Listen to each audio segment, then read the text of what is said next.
Hello friends, मैं आप लोगों को इस वीडियो में सर्वसमीका को बताने वाला हूँ। सर्वसमीका की जो फार्मूला है आप लोगों को बुक में ढूंढने पर नहीं मिलेगा। और ये सर्वसमीका जो है ना, सिक्स मतलब छठवीं क्लास से लेकर 12वीं क्लास वालों के लिए इम्पोर्टेंट है। कुछ सर्वसमीका हम जानते हैं पर कुछ सर्वसमीका हम लोग नहीं जानते हैं। ठीक है, चलो हम इस पे चर्चा कर लेते हैं। देखो, सर्वसमीका में पहला सर्वसमीका क्या है?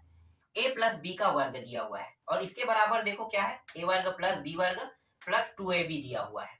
ठीक है, इसी तरह से ए माइनस बी, ये दूसरा सर्व समीकरण है। ए माइनस बी इसका वर्ग दिया है। इसका जो सूत्र होता है क्या होता है? ए का वर्ग प्लस बी का वर्ग माइनस 2ab होता है।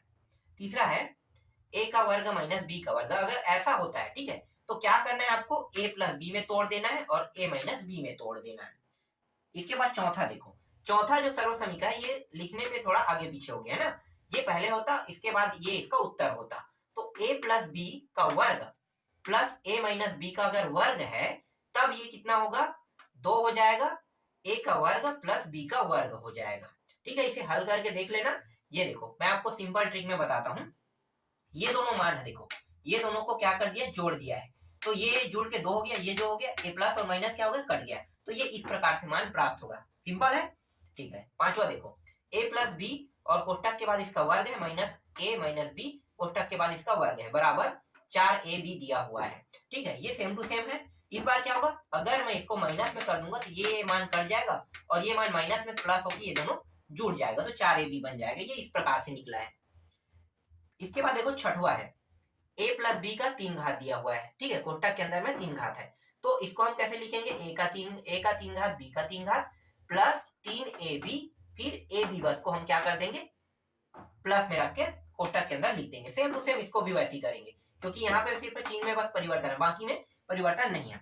तो चिन्ह में परिवर्तन है, तो यहाँ पे ए का 3 घात माइनस बी का 3 घात माइनस 3ab, फिर ए माइनस बी इस प्रकार से लिखेंगे। ठीक है, देखो सभी मान किसमें? माइनस में, आगे के अलावा, जबकि इसमें सभी मान प्लस में है। यहाँ पे देखो आठवां जो सर्व समीकरण है, ए का 3 घात प्लस बी का 3 घात बराबर ए प्लस बी, फिर ए का वर्ग प्लस बी का वर्ग माइनस ए बी। फिर नौवा जो है, ए का 3 घात माइनस बी का 3 घात बराबर ए प्लस ए माइनस बी और ए का वर्ग प्लस बी का वर्ग प्लस ए बी। ये क्या है? इसका सूत्र है। याद रहेगा, याद करना भी है आपको, क्योंकि ये सारे सर्व समीकरण आपको लाइफ टाइम काम आएगा।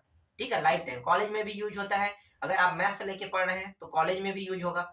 ठीक है, अगर मैथ्स लेके नहीं पढ़ रहे हैं तो कोई बड़ी बात नहीं है, आप इसको 10 के बाद भूल जाओगे। ठीक है, जरूरत भी नहीं है आपके लिए। लेकिन छठवीं से लेके 12वीं तक के बच्चों के लिए ये सर्व समीकरण बहुत ही इंपॉर्टेंट है।